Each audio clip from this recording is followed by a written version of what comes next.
Hi friends, welcome back to my channel, you guys. I'm very excited for today's video because we are getting down, we're getting deep, we're getting dirty, we're getting personal.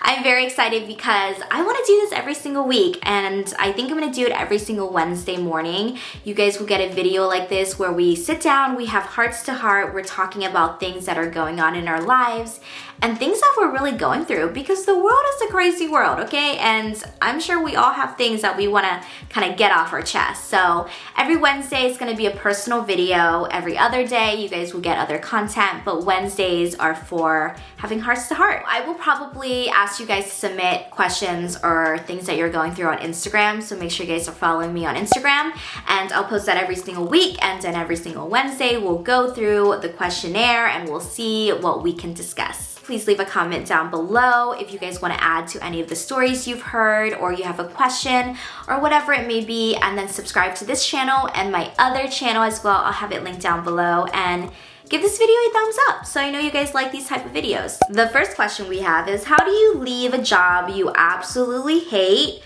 but also not be terrified to? First and foremost, things that scare you are absolutely amazing. I love them, and it's probably because I'm a Scorpio. Holla to my Scorpios. We like doing scary shit. We like dark shit, but we at the same time don't want to show people that we're really dark and freaking weird. If it scares you, it's worth it. I think there's this saying that I really love, and I think that's how it goes, but I don't exactly remember the exact words.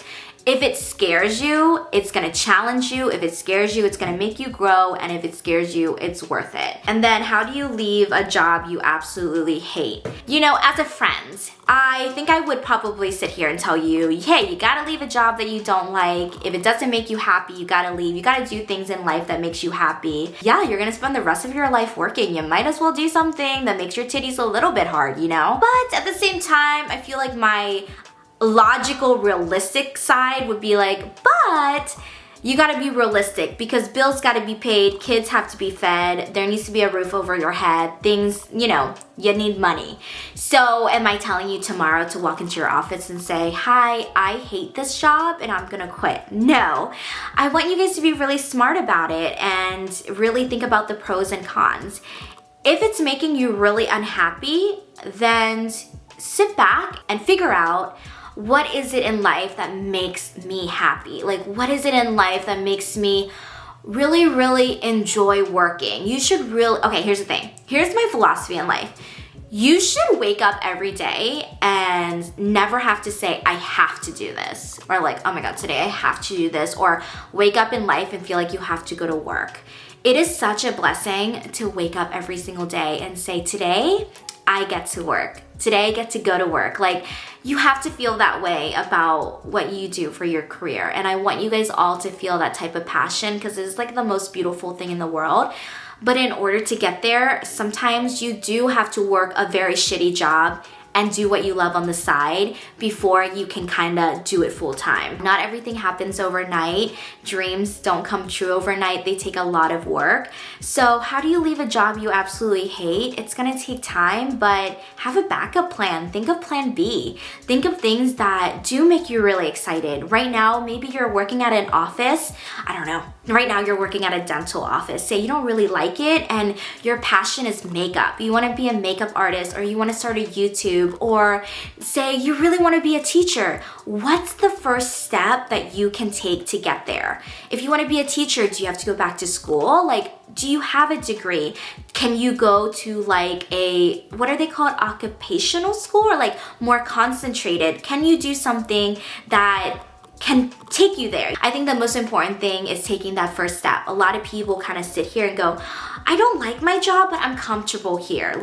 I don't want to go out of my comfort bubble, but nothing comes from being in your comfort zone. Absolutely nothing. So take that first step, and I'm gonna let you know now, it's a lot of work. Sometimes you're gonna have to work 2 jobs in order to make your dreams come true. Sometimes you have to give up time with friends and family because you're really focused on something, and that's okay, because you're investing in your future. So at the end of the day, I think investing in your future and your own happiness is very important. So girl, if you don't like your job, then start brainstorming. Do the pros and cons, start brainstorming. What is that next step that you can take towards what will make you happy. Okay, you guys, I'm honestly just scrolling here back and forth through the many questions that we have, and I'm just gonna pick one, okay? What would you say keeps yours and Carlos's relationship strong? Carlos and I have been through a few things. I feel like on social media, we post these pictures and people think, oh my God, you're so perfect, and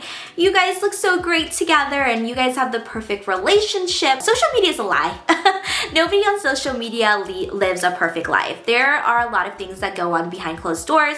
Carlos and I are actually gonna do a relationship couples Q&A. After 3 years, we finally realized we've never done one, so we're actually gonna do that, and I think I'm gonna post it next Wednesday. So that might be our next Wednesday topic. But Carlos and I are not perfect. I don't think any couple on social media are perfect, so don't let anybody fool you. It's just a picture. You really don't know anything that's going on in their lives. We can post a picture, but 5 minutes ago, I literally just had a fight with him. I will definitely have to tell you, the thing that keeps our relationship going is communication. We are constantly, every single day, working on our communication because we had none when it started. Our first year of dating, oh my God, was so rough. We had our little honeymoon phase where it's like, I show my boyfriend all over social media and everything's great. And then we moved in together. Carlos and I moved in together very, very fast. I don't want to go too into detail because, like I said, we're going to do another video. But Carlos and I moved in together after dating for like 5 months. It was very, very fast. And the first year that we lived together was a shit show. We fought all the time, all day, every day. I'm not kidding when I say all day, every day.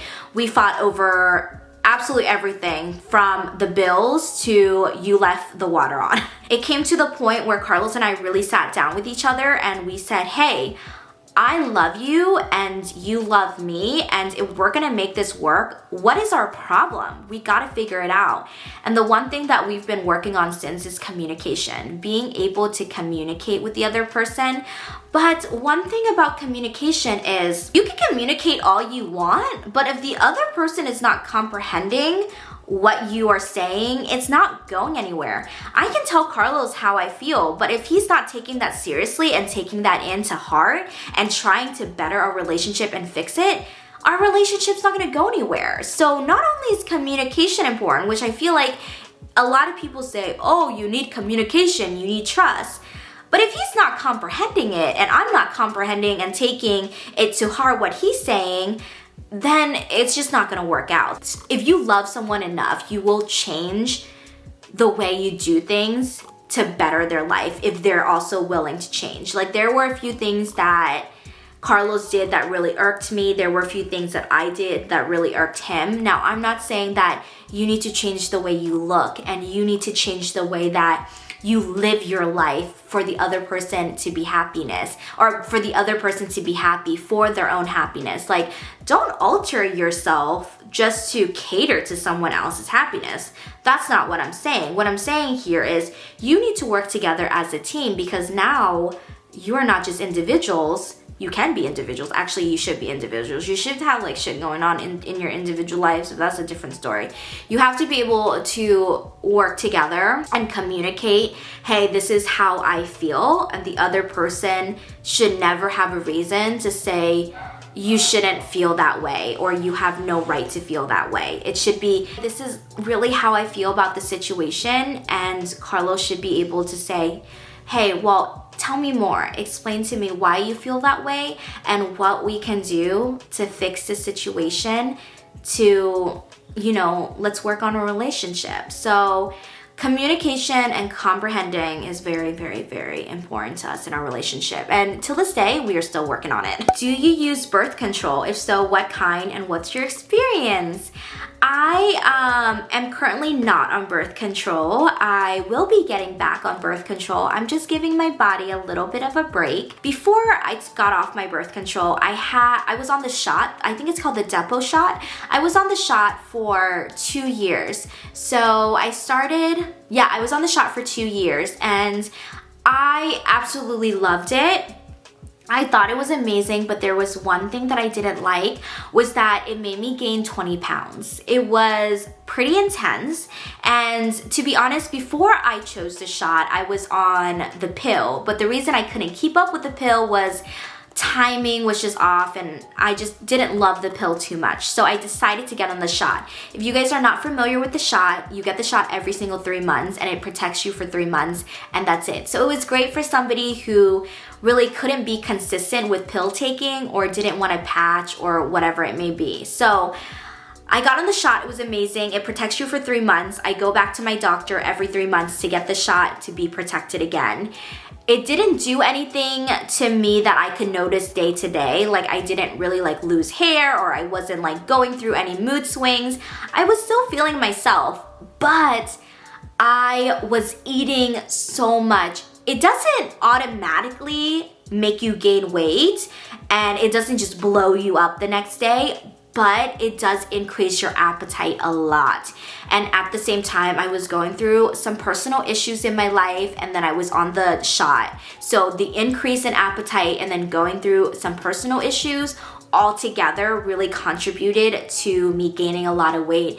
And I would have to say, yeah, I gained 20 pounds on the shot. I got off the shot last summer, so it's been almost a year now. And the moment that I got off the shot, a month later, I wasn't bloated anymore. My appetite was back to normal.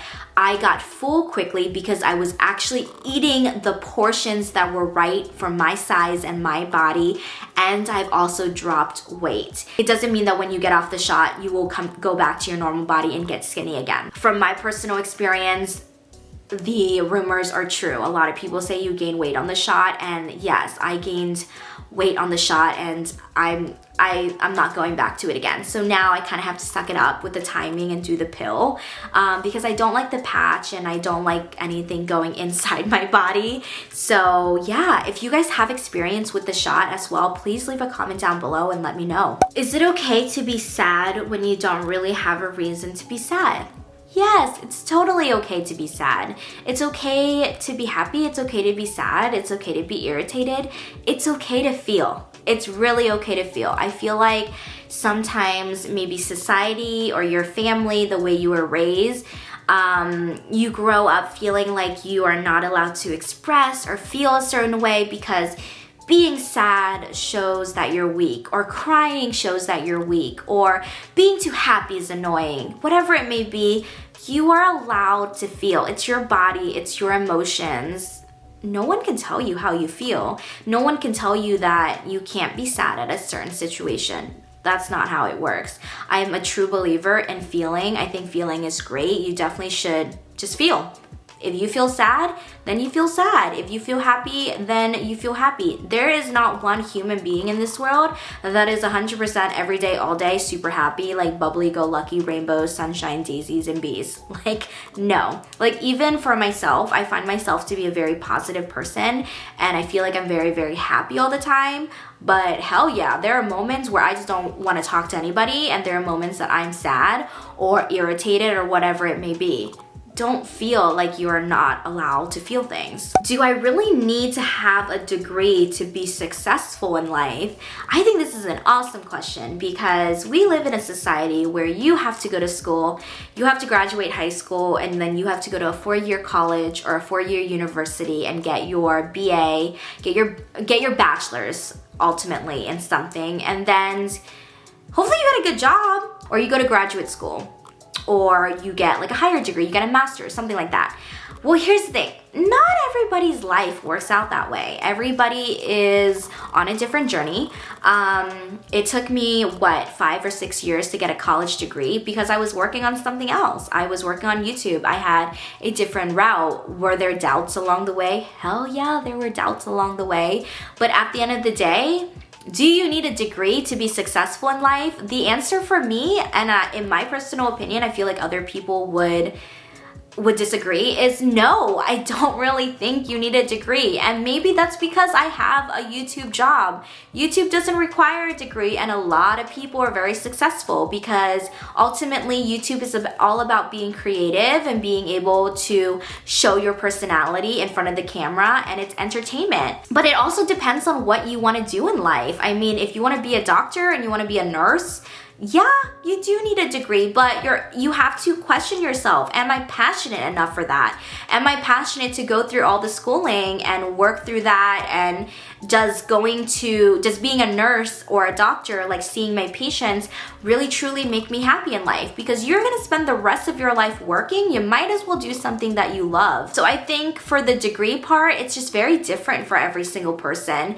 But one thing that Carlos and I talk about all the time is that we're never going to push our kids to be straight A students or get a college degree if truly we see a different passion in them. We're gonna try our best to feed their passion. If they are very, very passionate about, say like they're in high school and they're very passionate about fashion school or design or whatever it may be, they don't have to go to a university. I'm not gonna pressure them to be at get into UCLA or go to Cal State Long Beach or, be at a university and get a degree and get a 4-year. If they choose to go to a fashion school or a business school or whatever it may be, it's completely up to them.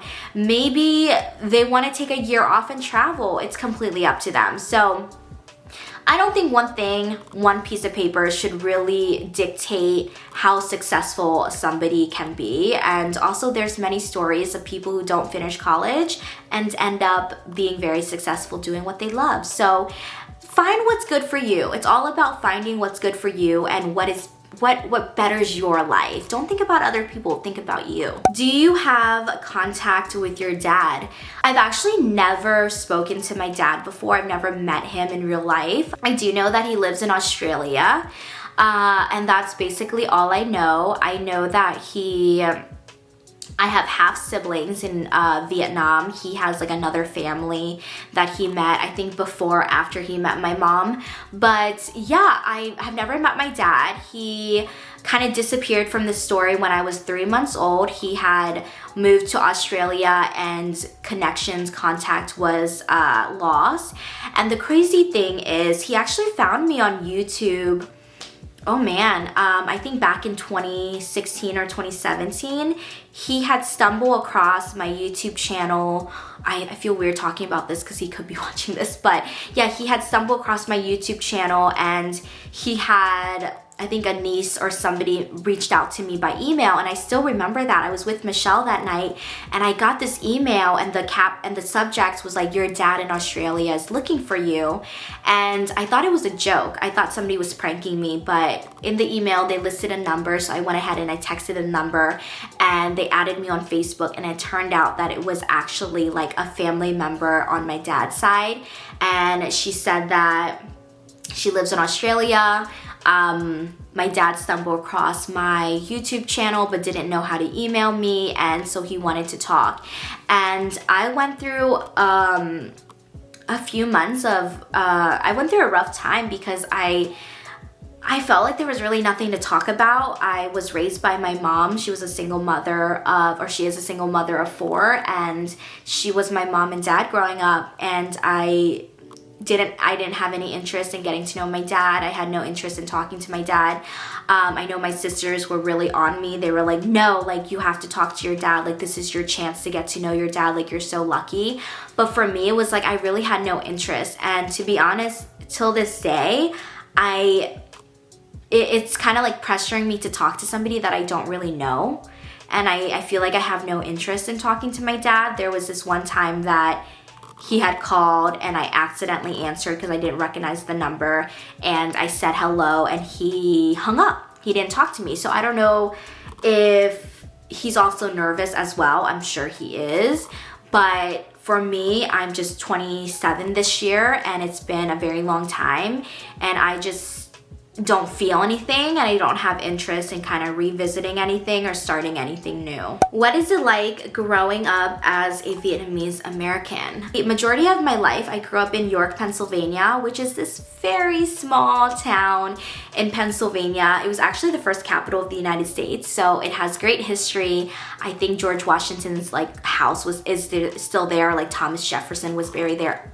I don't know the facts, but as a kid, when I was growing up there, we took really cool field trips to the old houses that were built back in the 1800s. They're still standing. Anyways, I grew up in York, Pennsylvania, which is 99.9% Caucasians. So I grew up around a lot of white friends. My teachers were white, the mailman was white, my neighbors were white, my friends were white.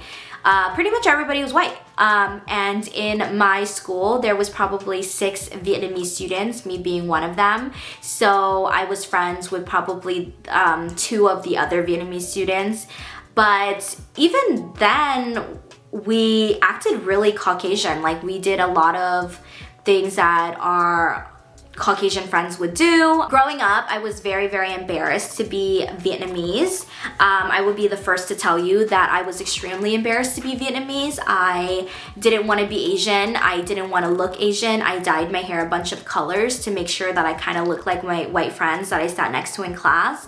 I made sure that I dressed very, very similar to my friends. I made sure I talked very similar to them. I never talked about my culture. If I saw something that was something that I knew, like maybe they like saw a spring roll and they were like, oh, what's that? I'd be like, oh, I don't know what that is, because I don't want to talk about my culture, basically. I was super embarrassed to be Vietnamese. I didn't want to be Vietnamese growing up because I wanted so badly to be white. I wanted to act white. I wanted to dress white. I wanted to talk white. I didn't want to share my culture with anybody. I mean, this sounds so bad, but to the point where I was embarrassed to even have my family around my friends. I was like, like I never wanted to be home. I never wanted anybody to come over. So I was so small-minded. I didn't know any better. And it wasn't until my 20s that I really embraced who I was. Actually, it wasn't until probably closer to like 23, 24, 25 that I really embraced who I was, because moving from a small town to Orange County, California, you get hit with diversity. And it was so different, but at the same time so cool to see that there are so many different races and so many different cultures that I can like indulge in things, so many different people that come from so many different backgrounds to learn from. So it wasn't until my 20s that I got a chance to really embrace who I was and take that step to learn about my culture. And now that one day Carlos and I are gonna raise kids that are half Vietnamese, half Mexican, we also want them to be very educated and not be ashamed of who they are. How do you get over a toxic friend that betrayed you? I've been here before and it sucks because friends are life, and I honestly don't know what I would do without my closest friends, and definitely without my best friends.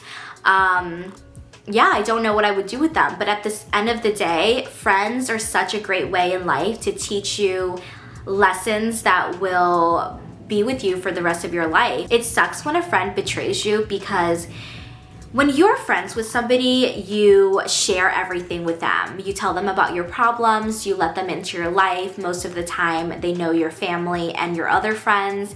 You tell them your deepest, darkest secrets. So when a friend betrays you, it in a way feels a different type of pain. Betrayal is a very, very interesting type of pain. I've been betrayed before, and it hurts. It really, really does hurt, but then it also comes with a lot of shock, because you never thought this one person that you spent 24/7 with would ever betray you and lie to you or do something that would hurt you. So I think it's always a learning lesson. At the end of the day, you gotta love yourself more than you love others. And sometimes that's hard, because sometimes you have to be really selfish, and not everybody is selfish. But when you love yourself, you have to be selfish. Should I be treated like this? No. Do I deserve this? No. Like, why is this person who I've never done anything to except be a good friend to is betraying me? Like, I don't deserve this. So right now, since you're feeling the betrayal and you're feeling the hurt, you're kind of letting them control how you feel. In order to get over it, you have to know that, hey, I don't deserve that. Like, I don't deserve what you put me through. You're not a good person if you make other people feel like they're not good enough. I think time is truly amazing. Some people will never give you the apology that you're looking for, and it's gonna take a lot of time to get over things, but through time, you will realize that everything happens for a reason, and the universe put someone in your life for a reason or took someone out for a reason. But at the end of the day, don't let people step all over you. Love yourself, know what you're worth, and be the bigger person to walk away. What's your intake on chubby girls losing weight to find a boyfriend? Whenever I read this question, it doesn't really scream to me that you are happy with yourself, and that makes me really sad. I don't think that you should ever have to change the way you look or change who you are in order to attract your significant other.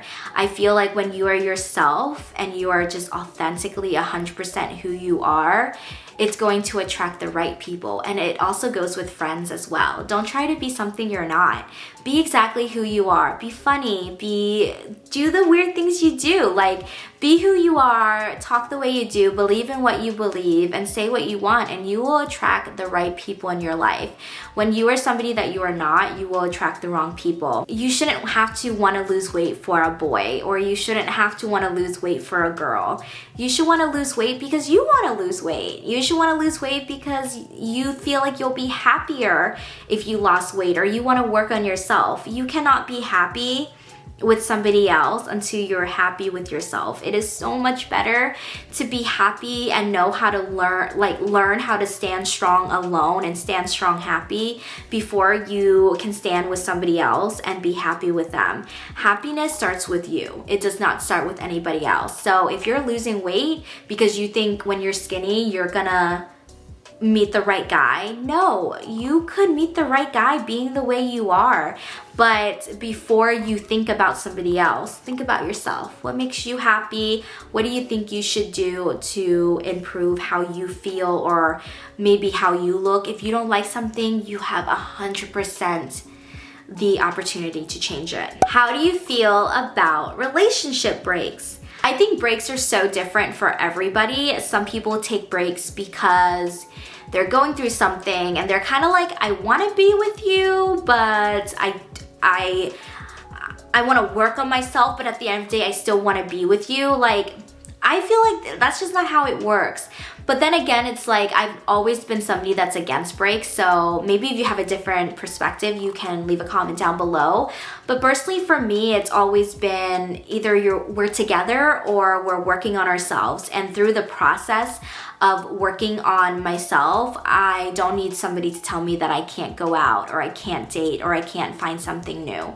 If we're meant to be, then we're meant to be, and if we're not, then we're not. I don't really believe in the whole break where you take a break from each other, but you're still connected. Like, I can't see other people when we're on this break. Or like, if Carlos and I are on a break, I'm gonna be mad that he's on a date with another girl or he can't see other people. I just don't believe in breaks. I think that either you're together and you're gonna work on it together and you're gonna get through whatever you're going through, or you're gonna take some time apart and you're gonna work on yourself. It's one or the other. I don't really believe in the whole like break thing. As a thicker woman, how do you gain confidence to feel comfortable in your skin? I don't know if I mentioned this earlier in the video. This is gonna be our last question, by the way. I'm so sorry this video was shorter than I expected. I think I will choose the questions more next time and kind of just be prepared with like 20 things to say, but make sure you guys leave more down below. I've always been rounder or chubby growing up, and it's so funny because I say that, but then I look back at like the way I looked in high school and I was like, damn, she was skinny. Have you guys ever looked at like your high school pictures and you're like, wow, it's really skinny? And my mom said that I could lose a few pounds. That's so crazy. So I always grew up chubby. I grew up round. I've always had round, thick thighs. I've always had like short, chubby legs. And it doesn't help when you grow up in a culture. Let me know down below if you guys are also Asian and you deal with this.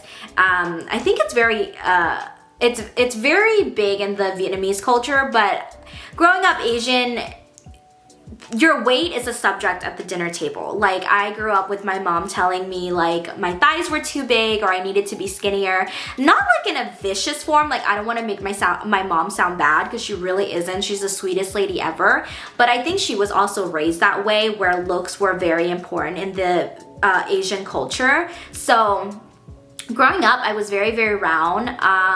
Round legs, round face. I mean, my face has been this shape for a while now, and it was no surprise. So I grew up already dealing with a lot of image issues. I thought I was fat when I really wasn't.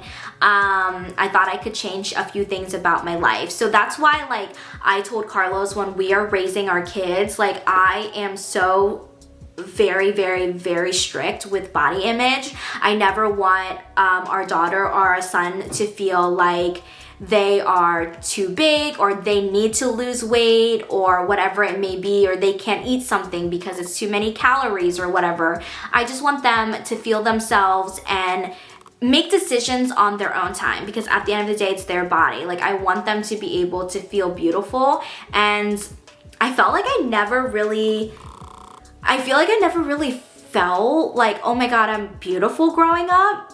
So my weight gain and my body image issues went all the way back to childhood. But how do you gain confidence? I mean, finding happiness within yourself. And I really learned that about 2 years ago when I was gaining weight. I not only gained weight, like I mentioned, I think earlier we talked about the Depu shop, but I mean, I not only gained weight because of that, but I gained weight of things that I was going through. I really relied on food. I was going through a few things. Social media was just being mean. And I was dealing with it by eating whatever I wanted at any time of the day and doing whatever the hell I wanted. And so my body was changing, and it was so weird because when I got over that sadness and I was becoming happy, I was a little bit rounder. I had gained weight. I didn't fit into, you know, the same size that I was fitting into, and I was, you know,